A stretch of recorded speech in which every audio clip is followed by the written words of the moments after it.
केपी ओलीले महिलाको किडनी लाएर दिमागै बिग्रियो। महिलाको किडनी लगाउँदा दिमाग बिग्रियो भने महिलाबाट जन्मिएको त्यो मान्छे पहिले नैदेखि के हो? हामी देश बनाएर छोड्छौँ। किन टाउको दुख्यो? किन आत्तिनु पर्यो? देश बनाएर छोड्छौँ। केपी ओली प्रधानमन्त्री हुँदा भत्किएको धराहरा फेरि उठ्यो। केपी ओलीले बनाएको होइन कि भीमसेन थापाले बनाएको हो कि इन्जिनियरले बनाएको? आज बनाएको कुरा गर्ने हो भने इन्जिनियरले उल्ट्यो हो भने भीमसेन थापा। पार्टीले नेताको पारिवारिक अप्ठ्यारो फुकाइदिनु पर्ने देश बनाउन छोडेर उनीहरू त निर्वाचन आयोग गएछन् र भनेछन् हामी बहुमतमा छौँ। कहाँ गने यिनीहरूले मान्छे? कार्यकारी भन्ने मैले दिएको थिएँ। कार्यकारी दिँदा अत्यन्तै उपद्रव मचाउनु भयो। मैले कार्यकारी हटाइदिएको छु। गतेदेखि पुस 4 गतेसम्म खुमलटारमा मात्रै पार्टी फुटाउने षड्यन्त्रका बैठकहरू 280 वटा बसिया रहेछ। यस्तो भेट्टायो भने उहाँहरूले सही गराएर केपी ओलीलाई निकाल्यौँ भनेर बेहोरा थप्नुहुन्छ। यस्तो जमघट भेट्नुभयो भने सही चाहिँ गराइहाल्ने अनि पछि केपी ओलीलाई निकाल्यौँ भन्ने मास्तिर बेहोरा टाँसिदिने।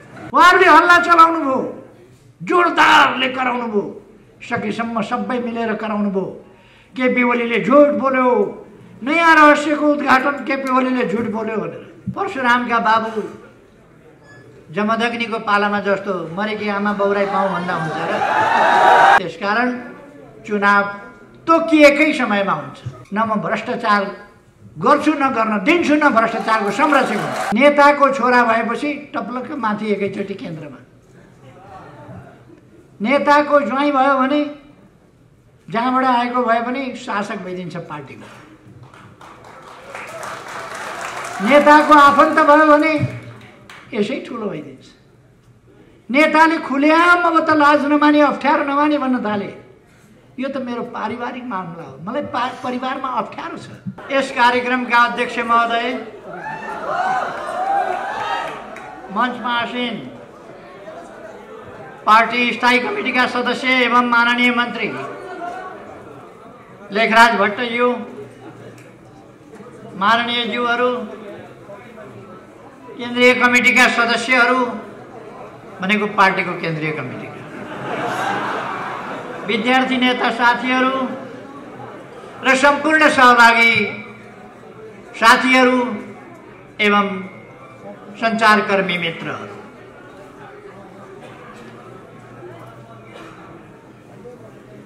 हामी भर्खर नयाँ वर्षमा प्रवेश गरेका छौँ। नयाँ वर्ष ईस्वी सनको नयाँ वर्ष 2021 मा। यो वर्ष सबैका लागि सुखमय हुन सकोस्, सुस्वास्थ्यको वर्ष हुन सकोस् र सबैका लागि उन्नति, प्रगति र सफलताको वर्ष हुन सकोस्, मेरो हार्दिक शुभकामना। अवश्य नै यस वर्ष गलत चीजहरू पराजित हुनेछन्, गलत विचारहरू पराजित हुनेछन्, गलत उद्देश्यहरू पराजित हुनेछन्। देश विरोधी शक्तिहरू, जनविरोधी शक्तिहरू, संविधान विरोधी शक्तिहरू, लोकतन्त्र विरोधी शक्तिहरू, गणतन्त्र विरोधी शक्तिहरू कमजोर हुनेछन् र देश र जनताको पक्षमा रहेका, न्यायको पक्षमा रहेका, शान्ति सुव्यवस्थाको पक्षमा रहेका शक्तिहरू सफल हुनेछ। मैले हिजो एउटा कार्यक्रममा बोल्दा पनि भनेको थिएँ, यो वर्ष ईस्वी सनको 2021 यो वर्ष नेपालको लोकतान्त्रिक आन्दोलनमा, नेपालको वामपन्थी आन्दोलनमा, नेपालको कम्युनिस्ट आन्दोलनमा एउटा महान सफलताको, अग्रगमनको, शुद्धिकरणको र सुदृढीकरणको वर्ष हुनेछ। विक्रम सम्वतको नयाँ वर्ष लाग्ने बित्तिकै 2078 सालको वैशाखमै प्रतिनिधि सभाका लागि नयाँ निर्वाचन हुनेछ। कतिपय व्यक्तिहरू शक्तिहरूले भ्रम अन्यल फिजाउन खोजिरहेका छन् चुनाव हुँदै हुँदैन भने। म साथीहरूलाई आग्रह गर्न चाहन्छु त्यस्ता भ्रममा नपर्नुहोस्। चुनाव वैशाख 17 गते हुन्छ, चुनाव वैशाख 27 गते हुन्छ। 2 दिनमा गरेर 2 चरणमा चुनाव हुन्छ। यस चुनावलाई टाल्न, परसार्न अथवा अल्मल्याउन कसैले पनि सक्ने छैन। यो नेपाली जनताको चाहना हो, आवश्यकता हो, देशको आवश्यकता हो। त्यसकारण चुनाव तोकिएकै समयमा हुन्छ। मैले यसो भनिरहँदा साथीहरूले बुझ्नुभयो होला। अहिले म भर्खरै सर्वोच्च अदालतमा धेरैवटा मुद्दाहरूको फिराद पत्र दर्ता गराएर आएको छु। जवाफ त दिनै पर्यो। चुनाव रोकी पाऊँ, मरेको संसद बहुराई पाऊँ, परशुरामका बाबु जमदग्नीको पालामा जस्तो मरेकी आमा बहुराई पाऊँ भन्दा हुन्छ र? संविधानले, कानुनले मिल्दैन। त्यसकारण विघटित संसद बहुरिँदैन। संसद विघटन भयो, नयाँ चुनाव हुन्छ। देशलाई अब अलमलमा बस्न दिन सकिँदैन। तपाईहरु बुझ्नुहुन्छ, तपाईहरुले भोग्नु भएको छ, देख्नु भएको छ, खेप्नु भएको छ। आफूले गएका 3 वर्षमा अनेरा सोभियु जस्तो गतिशील संगठन, आन्दोलनको मैदानमा जन्मिएको संगठन, आन्दोलनको मैदानमा हुर्किएको संगठन, आन्दोलन अगाडि बढाएर आएको संगठन, त्यस्तो संगठन गएको 3 वर्ष छ कि छैन जस्तो हो। अनेरा सोभियु यस्तो गतिशील संगठन। आज यहाँ तपाईहरु यसरी भेला हुनुभएको छ। बितेका 3 वर्षमा तपाईहरु यसरी भेला हुन सक्नुभएको थियो? भेला हुन पाउनु भएको थियो? तपाईहरु गतिशील हुन पाउनु भएको थियो? तपाईहरुले देशलाई अगाडितिर धकेल्न, देशको रथ अगाडितिर तान्न तपाईहरुले पाउनु भएको थिएन। तपाईहरुलाई रोकिएको थियो, अल्मल्याइएको थियो। तर अब तपाईहरु देशको रथ अगाडितिर तान्न कसिएर अगाडि बढ्नु भएको छ। म तपाईहरुलाई धन्यवाद भन्न चाहन्छु। यो प्रसंग मैले किन भनेको?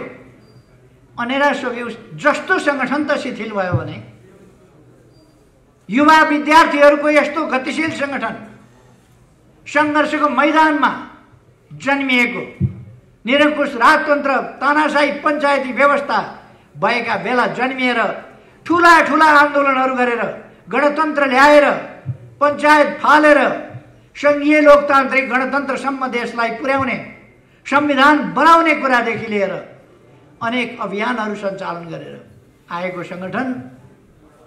यो संगठनका 3 वर्षहरू जनतालाई सचेत बनाउने काममा सदुपयोग हुन पाएनन्, जनतालाई संगठित गर्ने काममा सदुपयोग हुन पाएनन्। अघि भर्खर ऐन महर्जीले भन्नुभयो, हामी अब 10 लाख सदस्यता बनाउँछौँ छिटै र अगाडि बढ्छौँ भनेर। त्यो क्षमता, त्यो दम अनेरा सोभियुमा छ। तर त्यसलाई गतिरोध गरिएको थियो, रोकिएको थियो। अब रोकेको बाँध भत्कियो, बाँध भत्किएर अब अनेरा सोभियु अगाडि बढ्दैछ। गतिरोधका लक्षणहरू अब प्रकट हुन पाउँदैन। त्यस्तै देश, सिङ्गै संगठनहरू, सिङ्गै पार्टी त छ कि छैन जस्तो हो। पार्टीका केही नेताहरू सरकारले गरेका राम्रा काम छोपछाप पार्नमै व्यस्त रहे। पार्टीले गर्दै नगरेका कमी कमजोरी भुल त्रुटिहरू भनेर बोपु बजाउनमै उनीहरूको समय खर्च। उनीहरूले सरकारको आलोचना कसरी गर्ने, विरोध कसरी गर्ने, निन्दा कसरी गर्ने, त्यही खोज्ने र त्यसैको बिगुल बजाउने कुरामै उनीहरूको समय बर्बाद हो।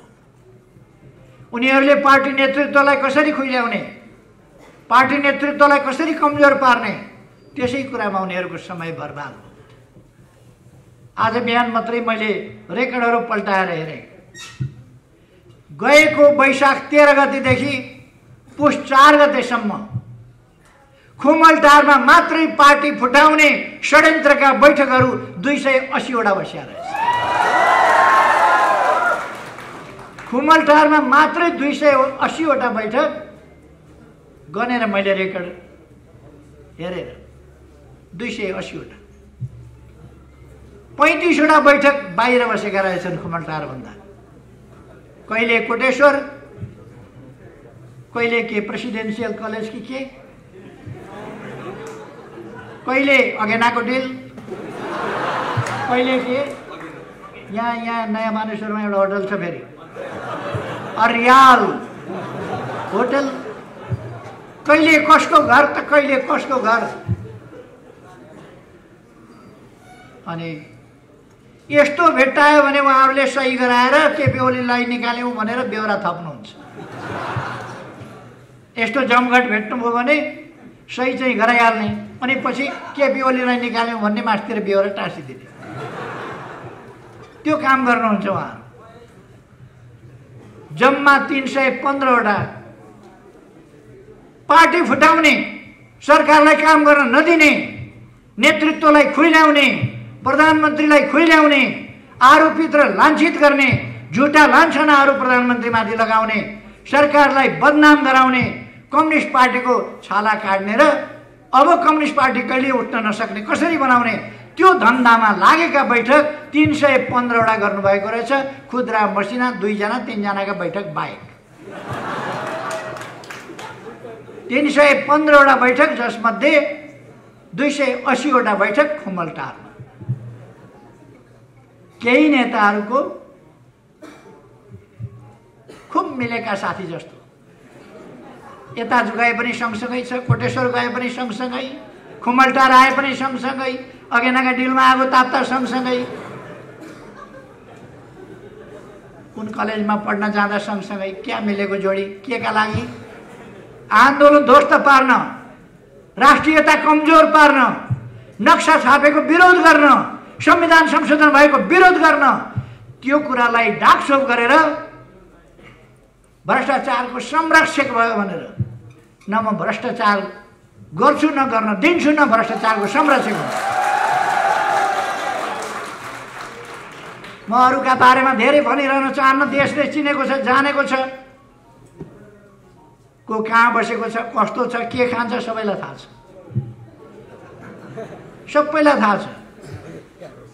के कस्ता काम गरेका छ, कसका लागि लडेको छ, त्यो कुरा सबैलाई थाहा छ। मैले भनिरहनु पर्दैन। म भनेर समय खेर फालिरहन पनि आवश्यक ठान्दिनँ। म के भन्न चाहन्छु भने हाम्रो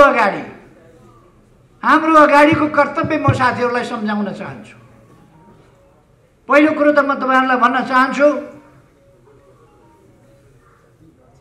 अनेरा सोभियुका विद्यार्थीहरू, अनेरा सोभियुको विद्यार्थी परिचय पत्र देखाएर अनेरा सोभियुको विद्यार्थी भनेर चिनिनु पर्ने अवस्था बन्न हुँदैन। परिचय पत्र देखाएर त जो पनि चिनिन्छ। उसको वर व्यवहारबाट, हानी बानीबाट, बोली चालीबाट अनेरा सोभियुको विद्यार्थी हो बाबु भनेर सबैले चिन्नुपर्छ। अनेरा सोभियुको विद्यार्थी हो नानी भनेर सबैले चिन्नुपर्छ। उसको हँसिलो चेहराबाट, उसको मुस्कानयुक्त चेहराबाट, उसको चेहरामा झल्किएको आशावादिताबाट, उसको आत्मविश्वासबाट, उसको शालीनताबाट, उसको विनम्रताबाट देशबाट अनेरा सोभियुको विद्यार्थी चिनिनुपर्छ। थाहा पाउनु पर्दछ। बुढाबुढी बसमा आयो भने, चढ्यो भने पहिले उठेर सिट छोडेर यहाँ बस्नुस् बुबा, यहाँ बस्नुस् आमा भन्ने त्यो अनेरा सोभियुको विद्यार्थी।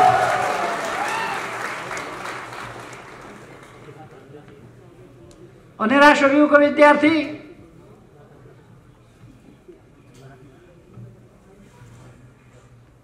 जातीय आधारमा, क्षेत्रीय आधारमा, भौगोलिक आधारमा कसैलाई होच्याउने निन्दा गर्ने गर्दैन। तपाईहरुले सुन्नुभएको छ, मरेपछि के राजा अरे, मरेपछि के राजा। जातीय आधारमा त्यसरी हेप्नु होच्याउनु भनेको शोभा दिने कुरा हुन्छ। अनेरा सोभिउले त्यस्तो गर्दैन, त्यस्तो सिक्दैन, त्यस्तो अभ्यास गर्दैन, जातीय भेदभाव गर्दैन। अनेरा सोभिउले सबैलाई समान देख्छ। मानव जातिको महत्ता, गरिमा, त्यसलाई सम्मान गर्छ, कदर गर्छ।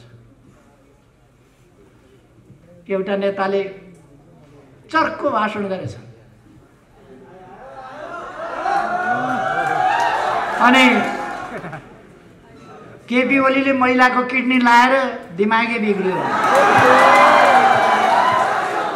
महिलाको किडनी लगाउँदा दिमाग बिग्रियो भने महिलाबाट जन्मिएको त्यो मान्छे पहिले नैदेखि के हो?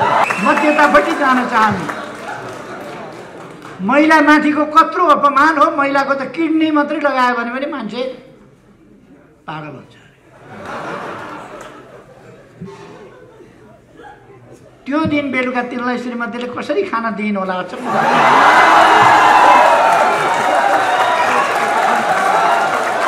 घरमा पुग्दा ढोका खोलेर स्वागत कसरी गरिन् होला? अचम्म लाग्छ मलाई। वरिपरि छिमेकका झ्यालबाट हेर्ने दिदीबहिनी महिलाहरूको अगाडि अनुहार कसरी देखायो होला? अचम्म लाग्छ। हुन त त्यो त्यही जमात हो जसले कुनै इज्जत आबरुको कुरा गर्दैन। नेताहरूले उचालेर उछालेर एकजना महिला राष्ट्रपति देशले पाएको छ। पहिलोपल्ट अत्यन्तै गरिमामय ढङ्गले व्यवहार गर्ने, अत्यन्तै जिम्मेवार ढङ्गले व्यवहार गर्ने, अत्यन्तै शालीन र भद्र महिला, जसमा असाधारण देशभक्तिको भावना छ, लोकतन्त्रको लडाईँबाट खारिएर आउनुभएको छ, त्यस्तो महिलालाई राष्ट्रपति पाएको छ। उहाँको इज्जत माथि हमला गर्न, उहाँको मान प्रतिष्ठामा दावा बोल्न, उहाँलाई अपमान गर्न तयार भएर नारा लगाउँदै जुलुसमा नेताहरू मुस्कुराउँदै हिँडेको हामीले देखेका छौँ। शरम हुनुपर्ने हो, शरम हुनुपर्ने हो। सामाजिक कम से कम मर्यादा त राख्नुपर्छ नेताहरूले। आफ्नो जुलुसमा कतिसम्म सभ्य नाराहरू, कतिसम्म असभ्यता के हुनुपर्छ त्यो त ध्यान राख्नुपर्छ। म त्यतापट्टि जान चाहन्न। त्यो उनीहरूको संस्कृति हो, उनीहरूको सभ्यता हो, उनीहरूको संस्कार हो, त्यो त्यसतिर म जान चाहन्न। तर अनेरा सोभिउले त्यस प्रकारका चिन्तन, वचन र व्यवहार, चिन्तनमा पनि महिला होस् वा जोसुकै होस्, अपमान गर्ने खालका चिन्तन मनमा लिनु हुँदैन, मस्तिष्कमा लिनु हुँदैन। अनेरा सोभिउले कुनै पनि आधारमा कसैलाई हेप्ने, होच्याउने, अपमान गर्ने त्यो खालका सोचहरू अनेरा सोभिउले लिनु हुँदैन। त्यसै कारण मैले भनेको अनेरा सोभिउको विद्यार्थी भन्ने कुरा उसको मिठो बोलीबाट जनताले चिन्नुपर्छ, आकर्षक सही व्यवहारबाट जनताले चिन्नुपर्छ, परिचय पत्र देखाउन नपरोस्। अनेरा सोभिउको विद्यार्थी भनेर व्यवहारबाट चिनियोस्, विचारबाट चिनियोस्, त्यो म तपाईँहरूलाई आग्रह गर्न चाहन्छु। अनेरा सोभिउको विद्यार्थी भनेर देशभक्तिको भावनाबाट चिनियोस्, राष्ट्रवादी चरित्रबाट चिनियोस्, चिन्तनबाट चिनियोस्, लोकतान्त्रिक व्यवहार, चिन्तन र अभ्यासबाट चिनियोस्, सामाजिक न्याय र समानताको पक्षपोषण र त्यस अनुसारको व्यवहारबाट चिनियोस्। तब मात्रै हामी त्यस्तो समतामूलक, त्यस्तो न्यायोचित समाज निर्माण गर्न सक्छौँ। त्यसकारण अनेरा सोभिउले बुझ्नु पर्दछ, अनेरा सोभिउ सामाजिक जागरणको अगुवा हो, सामाजिक जागरणको अभियन्ता हो, न्यायोचित समाजतर्फको हाम्रा यात्राको संवाहक हो अनेरा सोभिउ। हाम्रो युवा पङ्क्ति त्यस्तो हो। त्यसकारण हामीले त्यसै अनुसारको गम्भीर आचरण गर्नुपर्छ। म साथीहरूलाई भन्न चाहन्छु, तपाईहरु कुनै अलमलमा नपर्नुहोस्। भविष्य तपाईहरुको यस देशमा लामो समय तपाईहरुले बाँच्नु छ। यो देश बिग्रिन दिनुभएको छैन, सपार्दै लानु परेको छ। एउटा विकसित, एउटा सभ्य, सुसंस्कृत, शान्तिपूर्ण, सुरक्षित, भयरहित, सम्मानपूर्ण, समतामूलक, समृद्ध समाज निर्माण गर्ने हाम्रो अभियान आज प्राप्त गर्ने सम्म, हुन सक्ने सम्म छिटै हामी त्यो व्यवस्था कायम गर्छौं। जति सकिन्छ छिटो गर्छौं, अहिले पनि गर्छौं। तर जो बाँकी रहेको छ त्यसका लागि, भोलिका लागि हामी ती कामहरू गर्छौं। हाम्रो समाज एउटा निरन्तर छ, निरन्तर हुन्छ, रहन्छ समाज। यो समाज निरन्तर अझ बढी आधुनिक, अझ बढी विकसित। आधुनिक भनेको फेरि कसैले बुझ्छन् छाडा भन्ने, कसैले बुझ्छन् आस्थाहीन, कसैले बुझ्छन् छलछाम गर्ने खालको, कसैले बुझ्छन् भ्रष्टतायुक्त। आधुनिक भनेको विज्ञान र प्रविधिले तथ्यपूर्ण ढङ्गले सामाजिक न्याय र समानतामा आधारित सभ्य संसार बन्यो आधुनिक भनेको। अन्धविश्वास होइन, विश्वास आधुनिक भनेको। अवैज्ञानिक कुराहरू होइन, वैज्ञानिक कुरा। तथ्यहीन होइन, तथ्ययुक्त कुरा। कसैले आजको जमानामा पनि आश्चर्य लाग्छ, जन्मसिद्ध श्रेष्ठताको कुरो गरेर हिँडेको छ। जन्मिँदै शासक हुने। हुन त हाम्रा नेताहरूमा पनि कतिपय देखिन थालेको छ आजकल। नेताको छोरा भएपछि टप्लक्क माथि एकैचोटि केन्द्रमा, नेताको ज्वाइँ भयो भने जहाँबाट आएको भए पनि शासक भइदिन्छ पार्टीको। नेताको आफन्त भयो भने यसै ठुलो भइदिन्छ। नेताले खुलेआम अब त लाज नमानी, अप्ठ्यारो नमानी भन्न थाले, यो त मेरो पारिवारिक मामला हो, मलाई परिवारमा अप्ठ्यारो छ। पार्टीले नेताको पारिवारिक अप्ठ्यारो फुकाइदिनु पर्ने, देश बनाउन छोडेर। कार्यकर्ताको मूल्याङ्कन नगर्ने, उसको अप्ठ्यारोको मूल्याङ्कन गरिदिनु पर्ने। कसको श्रीमती रिसाउँछ, कसको श्रीमान रिसाउँछ, कसका छोरी रिसाउँछन्, कसका ज्वाइँ रिसाउँछन्, कसका नातिनी रिसाउँछन्, त्यसका लागि पार्टी नतमस्तक भइदिनु पर्ने। मैले धेरै भनिरहनु पर्दैन, साथीहरूले जान्नु भएको छ, देख्नु भएको छ, भोग्नु भएको छ, यही समाजको कुरा हो। त्यसकारण म आग्रह गर्न चाहन्छु, हामीले आफ्नो भलो गरौँ न्यायोचित ढङ्गले, आफ्नो भलो गरौँ उचित ढङ्गले, आफ्नो भलो गरौँ स्वस्थ ढङ्गले, आफ्नो भलो गरौँ अरूको भलाइमा आघात नपारिकन, आफ्नो भलो त्यसरी गरौँ। म साथीहरूलाई आग्रह गर्न चाहन्छु, हामीले एउटा सभ्य समाज निर्माण गरेका हौँ, मानवोचित समाज निर्माण गर्न खोजेका हौँ। त्यसकारण मानवोचित समाजमा जानुपर्छ। अहिले मैले भरसक पार्टी जोगाएर लान चाहेको छु। निर्वाचन आयोगमा पुगेछन् केही मान्छेहरू, निर्वाचन आयोगमा पुगेर असली पार्टी हामी हौं भनेछन्। पार्टी उनीहरू अरे। केही मान्छेहरू केन्द्रीय कमिटीको बैठकमा आएनन्, अनुपस्थित भए। किन अनुपस्थित भए त्यो थाहा छैन। पार्टी केन्द्रीय कमिटीका सम्पूर्ण सदस्यहरूमध्ये 10-12%, 15% होला अनुपस्थित। कहिले कहिले त्यस्तो अनुपस्थिति हुन सक्छ विभिन्न कारणले। हामीले केही कारणले अनुपस्थित भए होलान् साथीहरू ठान्यौं। उनीहरू त निर्वाचन आयोग गएछन् र भनेछन् हामी बहुमतमा छौं। कहाँ गने यिनीहरूले मान्छे,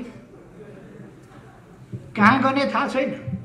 बहुमत छौं भनेर झुट बोल्ने बानी परेकालाई केही लाग्दैन। 3:30 बजे दर्ता गर्न गएका अविश्वासको प्रस्ताव भनेर 5 गते 3:30 बजे संसद विघटन भइसकेपछि, संसद विघटनको घोषणा भइसकेपछि 3:30 बजे संसद सचिवालयमा पुगेका थिए अविश्वास दर्ता गर्न। संसद सचिवालयले भनेछ संसद विघटन भइसक्यो, के को अविश्वास दर्ता गर्न। तैपनि मानेनन्। संसद सचिवालयले भन्यो ढिलो भयो, पहिले नै गरे भए हुन्थ्यो। सभामुखले लेखे यो त बिहान 10:30 बजे 10:40 बजे कति बजे नै म कहाँ आएको थियो। सभामुख कहाँ कारणले जाने नै होइन र सभामुख अचम्म लाग्यो। आफ्नै संसदको यो हकीकत भन्नु पर्दा अप्ठ्यारो पनि लाग्छ, लाज पनि लाग्छ। सभामुख जस्तो मान्छेले 3:30 बजे लगेको निवेदन 10:30 बजे नै ल्याएको थियो भनेर कृत्य साक्षी बस्छन्। सभामुख जस्तो मान्छे कृत्य कामको साक्षी बस्नु कहाँसम्म लज्जाजनक हो, कहाँसम्म संसदीय प्रणालीको तमासा हो, कहाँसम्म त्यसको हुर्बत लिने काम हो, तपाईहरु बुझ्न सक्नुहुन्छ। यता मलाई धेरै जानु छैन, उहाँहरूको झुट बोल्ने बानी हो। प्रमाण छ, निर्वाचन आयोगमा उहाँहरूले कति 10:30 कि 10:40 मा दर्ता गरेका छौं भनेर निर्वाचन आयोगमा उहाँहरूले निवेदन दिनुभएको रहेछ। संसद सचिवालयले वक्तव्य दिएको छ 3:30 बजे मात्रै ल्याएका हुन् हामी कहाँ, 3:30 बजे मात्रै दर्ता गरेको दबावका कारण वक्तव्य छ संसद सचिवालय। निर्वाचन आयोगमा जानुभयो उहाँहरू, निर्वाचन आयोगले तपाईहरुको यो दाबी नै भएन, दाबी नै पुगेन, जानुस् भनेर फर्काइदियो। उहाँहरूले हल्ला चलाउनु भयो, जोरदारले कराउनु भयो, सकेसम्म सबै मिलेर कराउनु भयो। केपी ओलीले झुट बोल्यो, नयाँ रहस्यको उद्घाटन केपी ओलीले झुट बोल्यो भनेर। निर्वाचन आयोगले के भन्यो त उहाँहरूलाई, तपाईहरुको दाबी पुग्यो भन्यो त। अस्तिका दिन मात्रै दाबी उहाँहरूको फिर्ता गर्यो। उहाँहरू अर्को पत्र लेख्यो, तपाईहरुको दाबी छ भने 7 दिनभित्र ल्याउनु, यो भएन। मैले त्यही कुरा भने, केपी ओलीले झुट कुरा बोल्यो। प्रायोजित संसार माध्यमहरू पनि कराए, कठै गरे। किन कराएका होला? लगानी गर्नु त देशका लागि लगानी गर्नु, लगानी गर्नु लोकतन्त्रका लागि लगानी गर्नु, पत्रकारिता गर्नु देशका लागि गर्नु, जनताका लागि गर्नु, विकासका लागि गर्नु, शान्तिका लागि गर्नु, सत्यताका लागि गर्नु। केही सञ्चार माध्यमहरू, अब यो केही भन्ने चाहिँ सञ्चार माध्यमले सुन्छ कि सुन्दैन मलाई थाहा छैन। फेरि सञ्चार माध्यमलाई गाली गर्यो भनिदिन्छन्, सञ्चार माध्यमलाई होइन।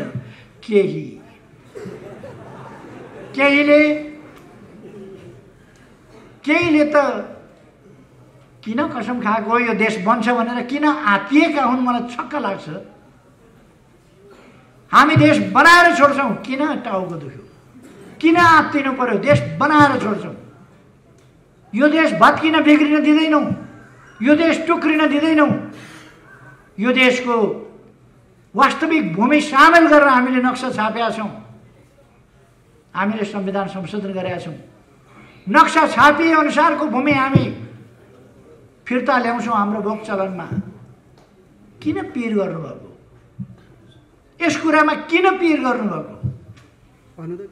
यसको जस धरारा केपी ओलीले बनाएको होइन भने जस्तै जस नदिनुहोस् न केपी ओलीलाई। जमिन फिर्ता आउँदा त देशको फाइदा हुन्छ नि। जस चाहिएन केपी ओलीलाई। धरारा मैले बनाएको होइन, रानी पोखरी मैले बनाएको होइन, बाटा मैले बनाएको होइन, मलाई चाहिएन। मेरो पालामा मेरो नेतृत्वमा बन्या हो, मैले बनाएको होइन, मलाई चाहिएन जस। तर बन्यो त भन्नुहोस् कमसेकम। 22औं तलाबाट फोटो खिचेको मैले होइन, 22औं तला त धरारा बनेछ त, जहाँ पत्रकार चढेर फोटो खिच्नु। कसैलाई पिर परेछ, कसैले भनिदिएछ केपी ओलीको पालोमा। केपी ओली प्रधानमन्त्री हुँदा भत्किएको धरारा फेरि उठ्यो। केपी ओलीले बनाएको होइन कि भीमसेन थापाले बनाएको हो कि इन्जिनियरले बनाएको? आज बनाएको कुरा गर्ने हो भने इन्जिनियरले उनले हो भने भीमसेन थापा।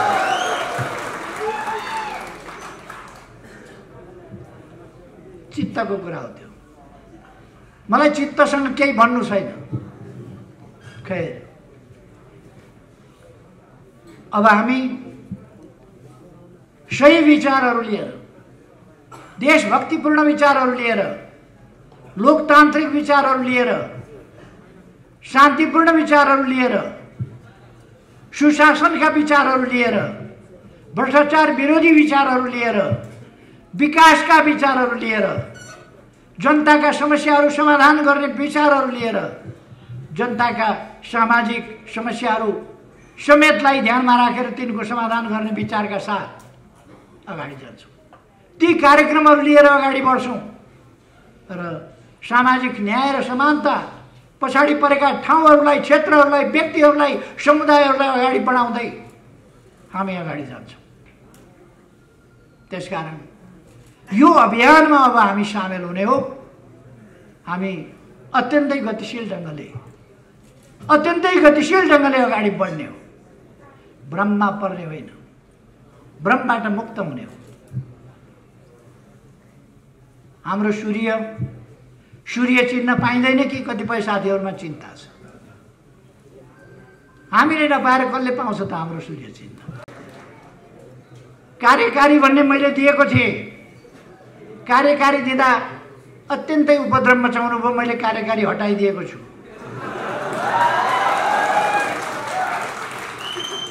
अध्यक्षको पद अहिले पनि कायमै राखेको छ, आउनुहोस्।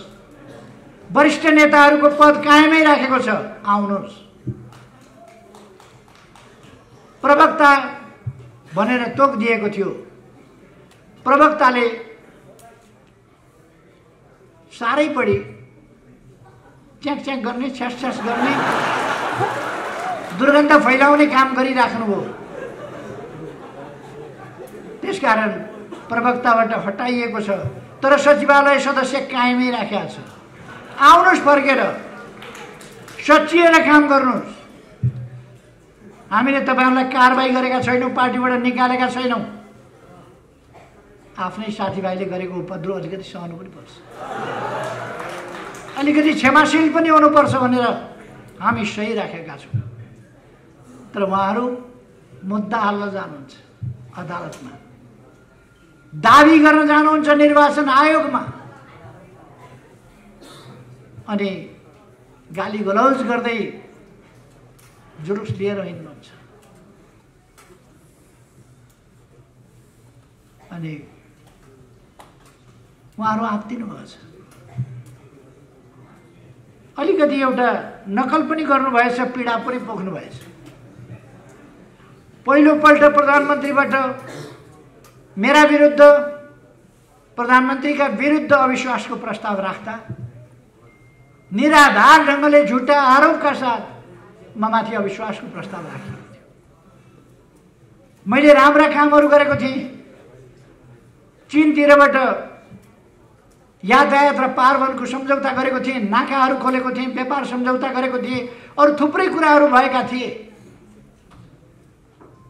भारततिरको सम्बन्धलाई माथि उठाएको थिएँ, नाकाबन्दीको डटेर सामना गरेको थिएँ।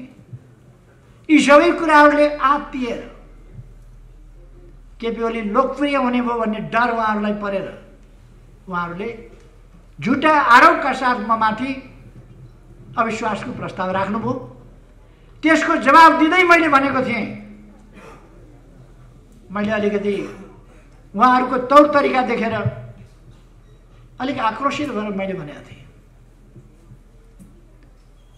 मैले एक्सटेम्पर बोलिराखेको थिएँ, त्यसकारण मलाई बोल्दै जाँदाखेरि मैले अलिकति अङ्ग्रेजीमा भने, this is not the end of time, this is a continuous process and we are here, don't forget it. मैले त्यति बेला भनेको थिएँ त्यो समय अन्त्य भएको छैन, समय चालु छ, प्रक्रिया चालु छ, हामी यहीँ छौँ भन्ने कुरा नबिर्स। मैले त्यो भने त्यसको नकल गरेर अस्ति आफ्नो पीडा पनि पोखेर हामी यहाँ छौँ भनेर लेखेको।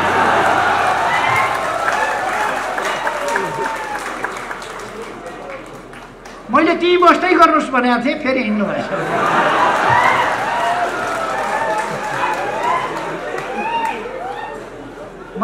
केन्द्रीय कमिटीमा साथीहरू आएनन्, किन आएनन्, कता गए भन्ने परेको थियो। हामी यहाँ छौँ भन्ने टिप्पणी दिएको ढुक्क भयो। त्यहाँ मण्डलामा रहेछन् है साथीहरू, हराए कि भन्ने पिर थियो, त्यहाँ रहेछन् है साथीहरू, ढुक्क भयो। बस्दै गर्नुहोस्। तर उठेर फेरि हिँड्नु भएछ, कता जानुभयो त्यसपछि थाहा छैन।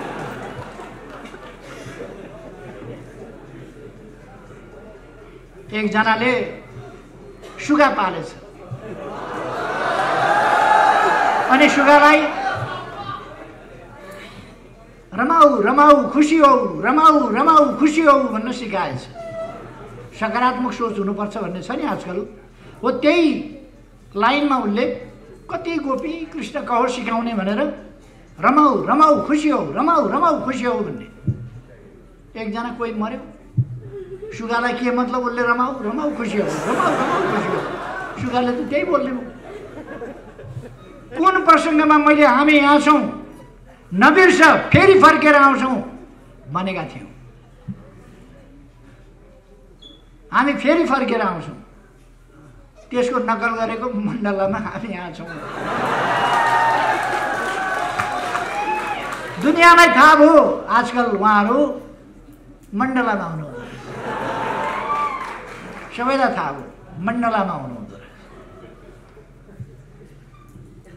मण्डलामा किन बस्नुहुन्छ? यत्रो महान पार्टी छ, अनेरा सुवियुका थोरै नेताहरू भेला हुँदा यत्रो सभा छ, मण्डलामा किन जानु पर्यो? मरेकालाई उपियाले छोडे जस्तो तपाईँहरूलाई कार्यकर्ताले छोड्ने छन्। हामी यहाँ छौँ होइन, म यहाँ छु भनेर लेख्नु पर्ने छ तपाईँहरूले। हामी भन्ने शब्द हराएर म यहाँ छु।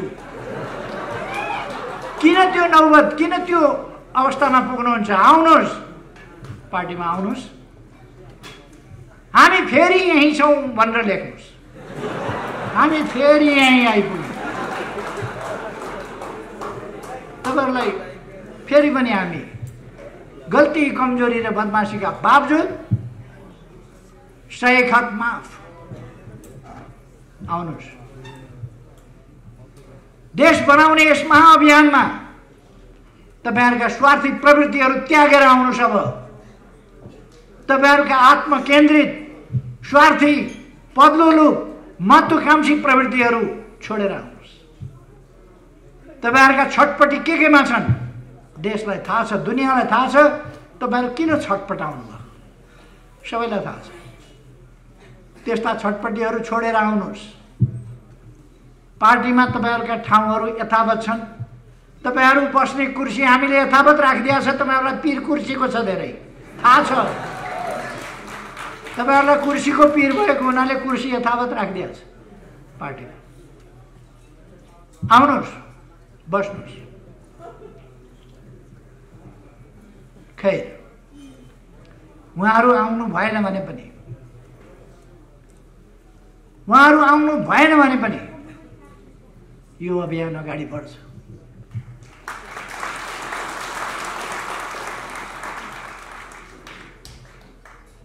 मैले अस्ति पनि यही ठाउँमा सायद भनेको थिएँ, जीवन शर्माले एउटा गीत गाउनु भएको छ। गीतको एक लाइन यस्तो छ, पिलो निचोरी दैमा ओजन घटेको हुन्न। 2-4वटा पिलो निचोरिएर बाहिर निस्कियो खिल भने पनि शरीरको ओजन घट्या हुन्न, त्यसले नोक्सान पारे हुन्न। अझ मजबुत भएर पीडा रहित भएर अगाडि बढ्छ आन्दोलन। तपाईँहरू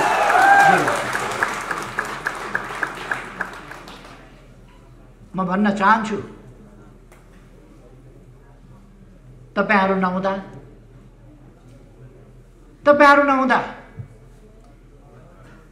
तपाईँहरू शहीद भएको भए, शहीद भएर गएको भए श्रद्धाञ्जली दिनुहुन्थ्यो। तपाईँहरू शहीद त होइन। अब तपाईँहरूलाई कार्यक्रमहरूमा स्मरण गर्नुपर्ने पनि आवश्यकता छैन।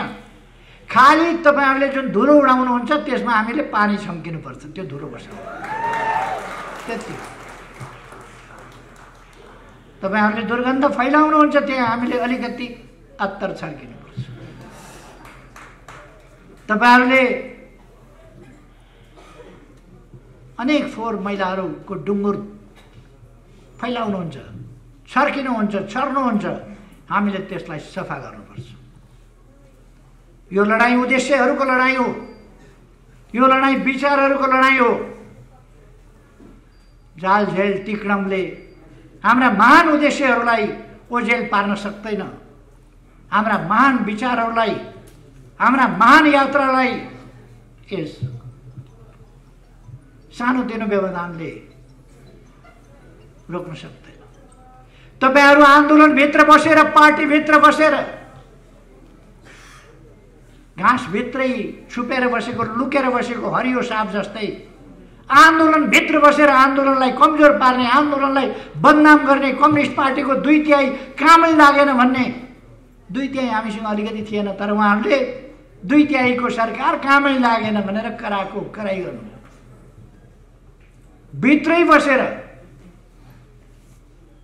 भित्र बसेर देशको समय बर्बाद गर्ने स्थिति ल्याउनु भयो। त्यसकारण संसद भङ्ग गर्नु पर्यो।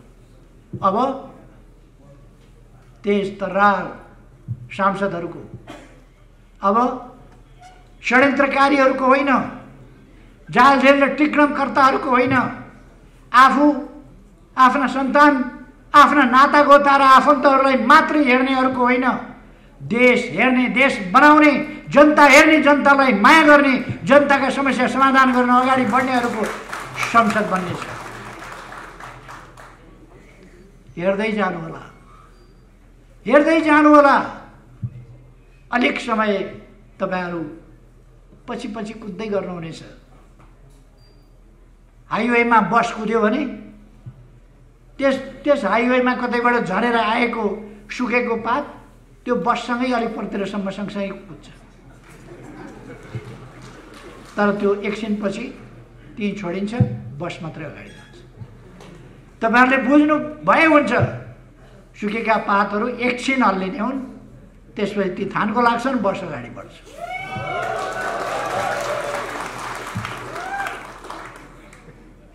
तपाईहरू अब सदस्यता विस्तारमा आफ्नो योजना अनुसार तपाईहरूको केन्द्रीय कमिटीको बैठक सम्पन्न भएको मैले थाहा पाएको छु। तपाईहरूले आगामी दिनका आशावादी र सकारात्मक योजनाहरू, ठोस योजनाहरू निर्माण गरेको मैले थाहा पाएको छु। योजनाबद्ध ढङ्गले अगाडि बढ्नुहोस्, आफ्ना कामहरूलाई गतिशील ढङ्गले अगाडि बढाउनुहोस्, संगठन विस्तार गर्नुहोस्, सदस्यता विस्तार गर्नुहोस् र त्यो संगठन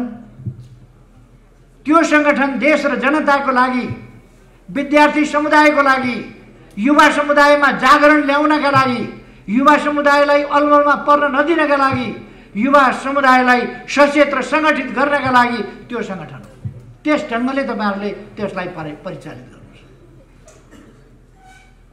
नत्र कुनै पनि संगठन साध्य होइन। संगठन भनेको साधन हो। त्यो साधनले साध्यमा पुग्नका लागि, साध्य प्राप्त गर्नका लागि संगठन उद्देश्य हुँदैन, संगठन लक्ष्य पनि हुँदैन।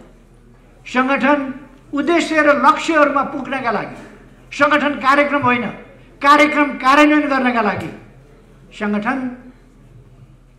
अगाडि बढ्नका लागि, त्यसका लागि संगठन चाहिएको हो। त्यसै रूपमा तपाईहरू यस विशाल संगठनलाई अझ विशाल, अझ मजबुत, अझ गतिशील बनाउनुहोस् र अगाडि बढ्नुहोस्।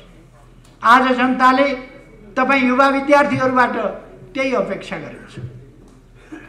म युवा विद्यार्थी साथीहरूलाई भन्न चाहन्छु, तपाईहरूमाथि देशले भरोसा गरेको छ, तपाईहरूमाथि देशले आशा गरेको छ, तपाईहरूमाथि जनताले विश्वास गरेको छ। तपाईहरू आजका सहयात्री, भोलिका जनबढी कर्णधार। तपाईहरूले आजको सहयात्रीको भूमिका, संवाहकको भूमिका र भोलि देशलाई सिँगै धान्ने भूमिका त्यो आफ्ना काम र व्यवहारबाट देखाउनु पर्छ। हामी दुईटा ठूला छिमेकीहरूका बीचमा छौँ। हाम्रो विदेश नीति अत्यन्त संयमित र सन्तुलित हुन्छ। तर हामी हाम्रा राष्ट्रिय हितहरूलाई छोड्दैनौँ। हामी हाम्रा राष्ट्रिय हितहरूलाई रक्षा गरेर हाम्रो स्वाधीनताको पक्षमा दृढताका साथ उभिएर त्यसलाई सही ढङ्गले कार्यान्वयन गरेर हाम्रो भौगोलिक अखण्डताको रक्षा गरेर राष्ट्रिय हितलाई सुरक्षित गर्दै अगाडि बढ्नेछौँ।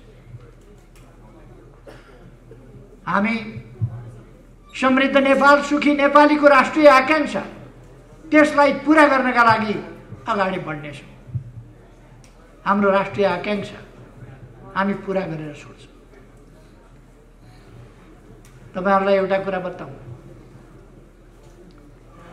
विदेशमा म जहाँ जान्छु अथवा विदेशी मित्रहरू जो नेपालमा आउनुहुन्छ, उहाँहरू सबैले भन्नुहुन्छ, विश्वभरिका नेताहरूले भन्नुहुन्छ, नेपालले छानेको, नेपालले रचना गरेको नेपालको राष्ट्रिय आकांक्षा, तय गरेको राष्ट्रिय आकांक्षा अत्यन्तै सही छ, सुन्दर छ, अत्यन्तै सटीक छ। सबै देशका नेताहरूले भन्छन् यहाँ आउँदा होस् अथवा हामी जाँदा होस्। तर तपाईहरुले हाम्रो पार्टीका ठुला ठुला ओहदामा, ठुला ठुला पदमा बसेका नेताहरू केही, ती नेताहरूले कहिल्यै समृद्ध नेपाल, सुखी नेपाली भनेको सुन्नुभएको छ? कहिल्यै भन्नुहुन्न उहाँहरू, किनभने उहाँहरूको मन जल्छ। समृद्ध नेपाल, सुखी नेपाली वारवार आगो लाग्छ मनमा। विदेशी मित्रहरूले त्यसको सराहना गर्दा, समर्थन गर्दा उहाँहरूको मन जल्छ। कस्तो मन होला?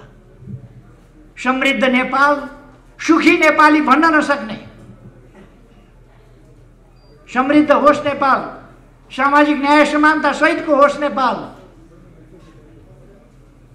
समृद्धि सबैको हिस्सामा परोस्, पछाडि कोही नपरोस्, दुखी दरिद्र भन्ने कोही नहोस् र असुरक्षित कोही नहोस्, भययुक्त जीवन कसैले बाँच्न नपरोस्, निर्भय भएर सबै बाँच्न पाउन्, सबै सम्मानित जीवन बाँच्न पाउन्।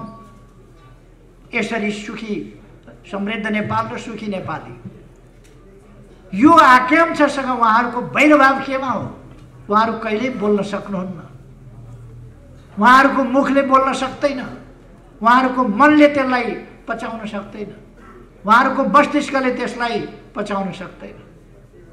तपाईँ हामी बुझ्न सक्छौँ कत्रो रहेछ उहाँहरूको चित्त।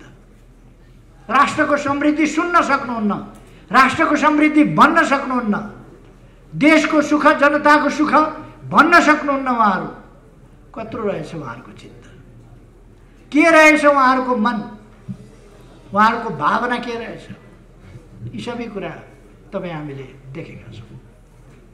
तर हामी यी उद्देश्यहरूबाट डगमगाउनुहुन्न। मैले देखेको छु 50 वर्ष अगाडि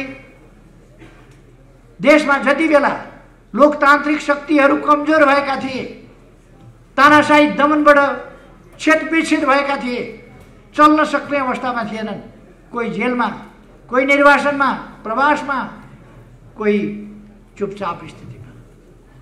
कम्युनिस्ट आन्दोलन पनि टुक्रा टुक्रा अवस्थामा, ससानो अवस्थामा थियो। त्यसबेला हामीले संगठन निर्माण गर्न सकिन्छ, यत्तिकै भन्दैन संगठन निर्माण गर्न सकिन्छ, हामी गर्न सक्छौँ।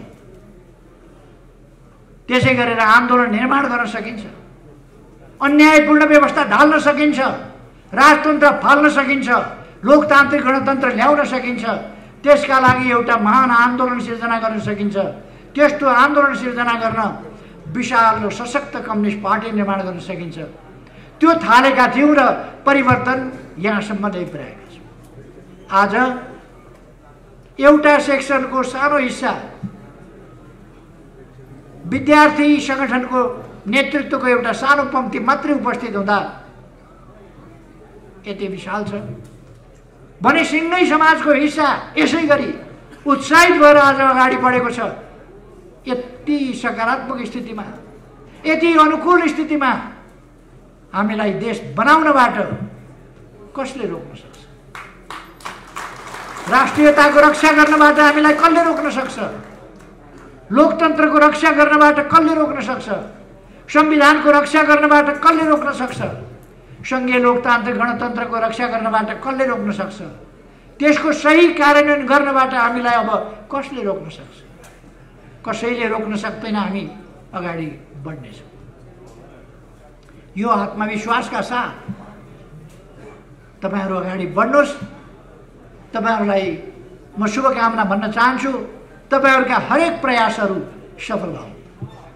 तपाईहरुलाई सही बाटोमा नेतृत्व गर्न पार्टी छ। पार्टीले सही विचारले नेतृत्व गर्छ। तपाईहरु सबभन्दा गतिशील, सबभन्दा क्रियाशील उमेर समूह, संगठनको आचरण सबै कुराले तपाईहरु सबैभन्दा गतिशील हो र हुनुपर्छ। म तपाईहरुलाई गतिशील ढंगले अगाडि बढ्न, एकताबद्ध सुदृढ भएर अगाडि बढ्न र व्यापक रूपमा फैलिन शुभकामना दिन चाहन्छु। त्यो शुभकामना कार्यान्वयन तपाईहरुले गर्ने हो, हासिल तपाईहरुले गर्ने हो। अब मैले धेरै केही नराखौँ। वैशाख 17 र 27 गते निर्वाचन हुन्छ। 78 साल वैशाख 17 र 27 गते। त्यस निर्वाचनमा हामीले अत्यधिक ठूलो सफलता प्राप्त गर्नुहुन्छ। अहिले सबैको सातो जाने गरी मैले धेरै केही नभनौँ, परिणामले देखाउने हो। हामी अत्यधिक सफलताका साथ अगाडि बढ्नेछौँ। उत्साहका साथ साथीहरू अगाडि बढ्नुहोस्। तपाईहरुको मेहनत सफल हुनेछ। यही शुभकामनाका साथ म यहाँहरू सबैलाई धन्यवाद भन्न चाहन्छु।